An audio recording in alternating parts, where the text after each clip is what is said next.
Gdańsk największym miastem w Polsce? Może nie dziś, ale kiedyś jak najbardziej. Jakie tajemnice skrywa Góra Gradowa? Gdzie znajduje się historyczny środek Gdańska? Czy też od kiedy aniołki pojawiły się w naszym mieście? O tych i innych ciekawostkach Gdańska opowiemy w tym filmie. Dzień dobry wieczór, tu Kamil i Wojtek, a to jest kanał Stary Ziomek i Morze.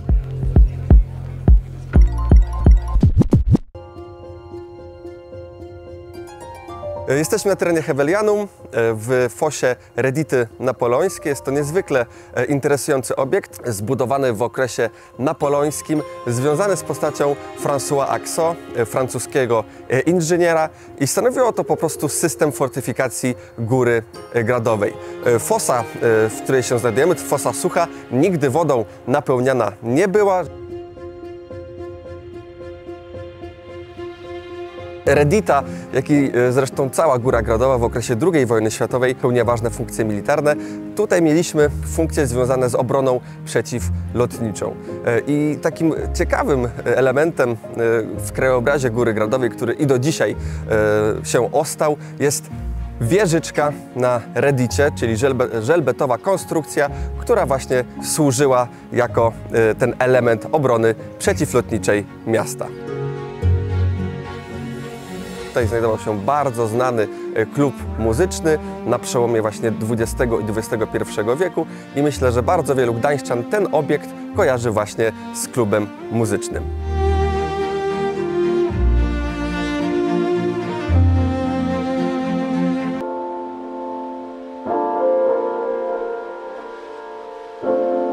Ciekawym zagadnieniem związanym z Gdańskiem są nazwy różnych jednostek administracyjnych na obszarze miasta. Jedną z nich jest dzielnica Aniołki. Nazwa ta, nadana w 1992 roku, wywodzi się od Szpitala Wszystkich Bożych Aniołów, który istniał na terenie ówczesnej gminy Suchanino. Obok Aniołków znajduje się jeszcze jedna interesująca lokalizacja, a mianowicie Diabełkowo, usytuowane w rejonie dzisiejszych ulic Wileńskiej i Grodzieńskiej.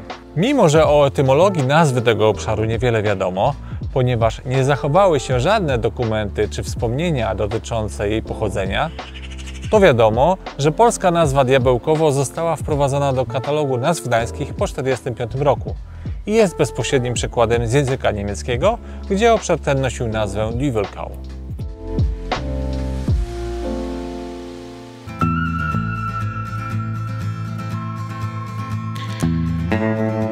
Żuławska Zagroda Gbórska w Przegalinie to zabytek jedyny w swoim rodzaju. Obecny kompleks jest wzniesiony na starej zabudowie, która powstała jeszcze przed budową przekopu Wisły. Obecnie widoczne są dwa stojące budynki, czyli budynek mieszkalny oraz spichlerz, jednak w zagrodzie za czasów jej świetności stało ich 5. Kiedyś była tu jeszcze obora, stodoła i chlew. To miejsce należało kiedyś do bogatego chłopa, czyli Gbura, a w jego posiadaniu było ponad 100 hektarów pól uprawnych. O tym miejscu więcej się dowiesz na naszym kanale w przyszłości.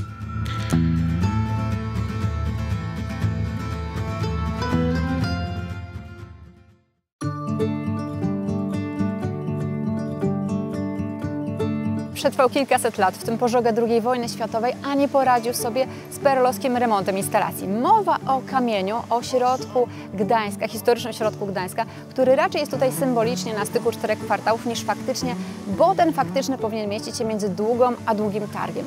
Przez długi czas wierzono, że ten kamień jest poza asfaltem, który został wylany pod koniec lat 60. Niestety ani początkowe odkrywki, ani potem całkowite zerwanie asfaltu nie dały szans na odnalezienie kamienia.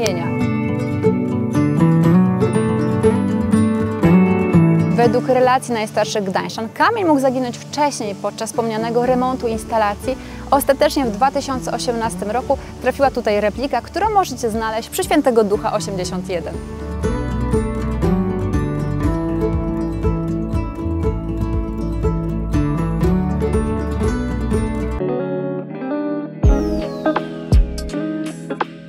Znajdujemy się w Oliwie, w ogrodzie willi Tannenheim.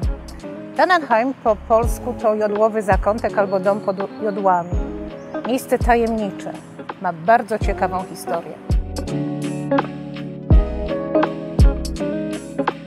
Willa została zbudowana około 1898 roku przez kupca i ogrodnika Otto Rissa, który przeniósł się tutaj po sprzedaży swojego majątku Hermannsdorf we Wrzeszczu. W pobliżu dworca oliwskiego Otto Riss z żoną Luizą zbudowali dom, założyli ogród oraz prowadzili szkółkę roślin ozdobnych. Publikowali w ogólnoniemieckich czasopismach ogrodniczych, a Luisa Riss była jedną z pierwszych niemieckich kobiet florystek. W 1893 roku wydała w Berlinie książkę o sztuce układania kwiatów i to był poradnik przeznaczony dla kobiet o tym, jak zostać florystką. Na ścianie willi Tannenheim do dzisiaj zachowało się przedstawienie kobiety zajmującej się sztuką ogrodniczą. Niektórzy sądzą, że to jest bogini Flora, ale według mnie to jest właśnie przedstawienie Luizy Riss. Co więcej, podobizna znajduje się tuż przy wejściu do budynku, czyli można powiedzieć, że Luizę wita gości, wita męża, wita rodzinę, jest w swoim żywiole. I zanim przejdziemy dalej, to na końcu tego filmu mamy dla Was zadanie do wykonania, gdzie jeden szczęśliwiec może otrzymać nagrodę. Ponadto, jak zwykle, zachęcamy do subskrypcji kanału i polubienia tego filmu. Jeżeli zaś bardzo Ci na nas zależy, to możesz nas wesprzeć poprzez zakup wirtualnej kawy, byśmy mieli moc do nagrywania kolejnych ciekawych produkcji. Lecimy dalej.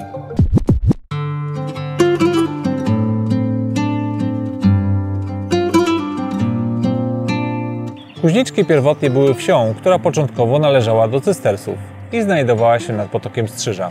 Obecnie, jako osiedle, stała się częścią Dolnego Wrzeszcza, a nazwę zawdzięcza Kuźni Żelaza, która znajdowała się na tym terenie.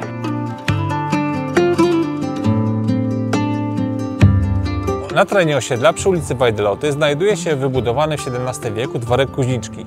W jego sąsiedztwie umiejscowiony jest niewielki park, który kiedyś stanowił część większego kompleksu obejmującego m.in. obecną ulicę Kilińskiego. W 1869 roku część posiadłości została odsprzedana pod budowę magistrali kolejowej Gdańsk-Koszalin, zaś 2 lata później na jej kolejnym fragmencie wybudowano budynki browaru należące do spółki Danziger Aktien Berberei.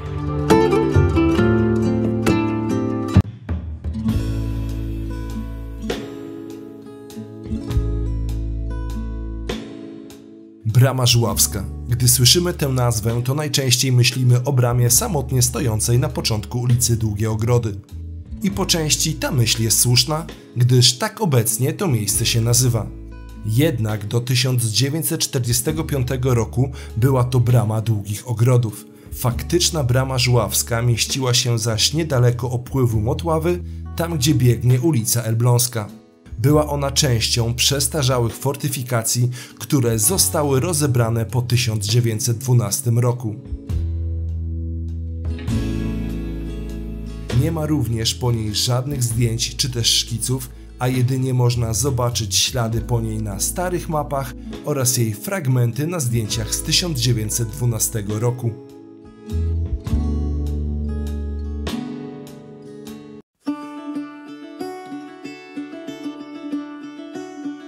Znajdujemy się w Oliwie przy ulicy Liczmańskiego. W tle widzimy salę gimnastyczną 5 Liceum Ogólnokształcącego. Zarówno powstanie tej ulicy, jak i budynku związane jest z niemieckim towarzystwem gimnastycznym. To ono było właścicielem obiektu i uczestniczyło w uroczystym otwarciu 9 grudnia 1906 roku. Znak własności, czyli logo tego niemieckiego towarzystwa gimnastycznego, znajduje się do dzisiaj na fasadzie budynku.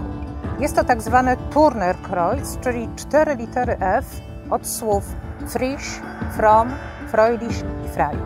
To wartości, które przyświecały sportowej aktywności, czyli młodość, pobożność, szczęście i wolność. Obecnie w budynku znajduje się sala gimnastyczna imienia Janusza Sidły. Na ścianie budynku umieszczono tablicę upamiętniającą osiągnięcia sportowe dawnego ucznia tej szkoły, który przecież był światowej sławy oszczepnikiem i nawet ustanowił rekord świata w rzucie oszczepem.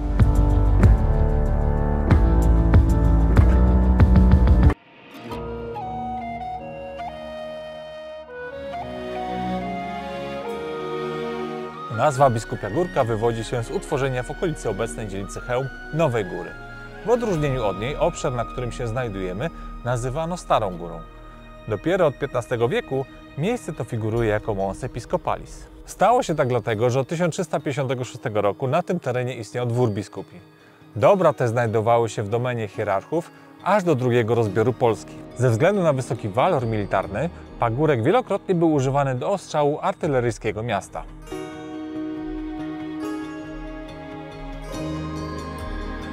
W 1827 roku na obszarze Biskupie Górki ulokowano koszary, które pełniły różne funkcje.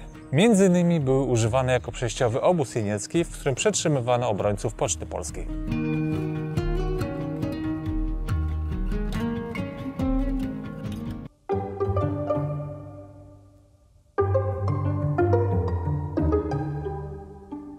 Za mną znajduje się tak zwana willa. Niezwykle ciekawy obiekt. Jego właścicielem i inicjatorem budowy był gdański bankowiec Kurt Sturm, który tutaj rzeczywiście na początku mieszkał. Po wojnie również mieliśmy mieszkania, co prawda już komunalne, nieco mniej spektakularne, a dzisiaj ten budynek służy jako jedno z biur Hevelianum.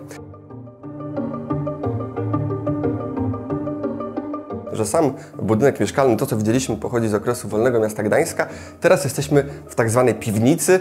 Te mury, które tutaj widać, z okresu wolnego miasta Gdańska nie pochodzą, ponieważ ten budynek powstał na fundamentach XIX-wiecznego laboratorium amunicyjnego, które tutaj się znajdowało. I te mury pamiętają właśnie ten czas, kiedy tak naprawdę Góra Gradowa zyskała swój obecny wygląd, bo rzeczywiście lata 70. XIX wieku, to właśnie z tego okresu pochodzi wiele zabudowań, wiele schronów, które dzisiaj możemy oglądać spacerując na Górze Gradowej.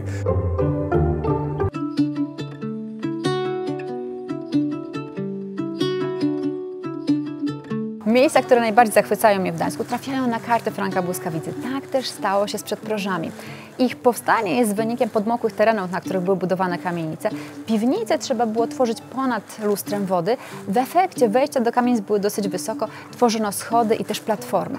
Połowa wieku XVII to jest ten moment rozkwitu przedproży, kiedy były budowane balustrady, niesamowite portale, rzeźby, płaskorzeźby. Pod spodem płynął rynsztok, który był dosyć typowym zjawiskiem, a przedproża ułatwiały wejście do domu suchą stopą.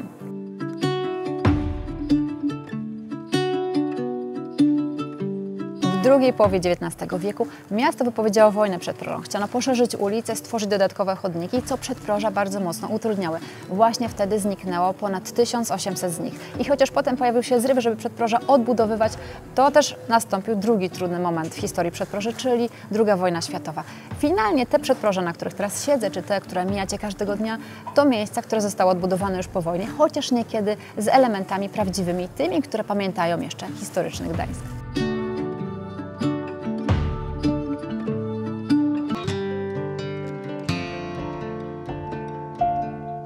Na początku XVII wieku Gdańsk był największym miastem w Polsce i liczył ponad 50 000 mieszkańców.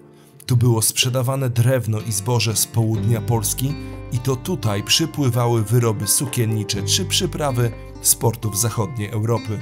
Gdańsk był częścią Rzeczypospolitej, ale pomimo tego zachowywał dużo autonomii. Co do wielkości miast, w Warszawie z początku XVII wieku mieszkało około 12 000 osób, w Krakowie około 35 000, a na przykład w Londynie około 200 000.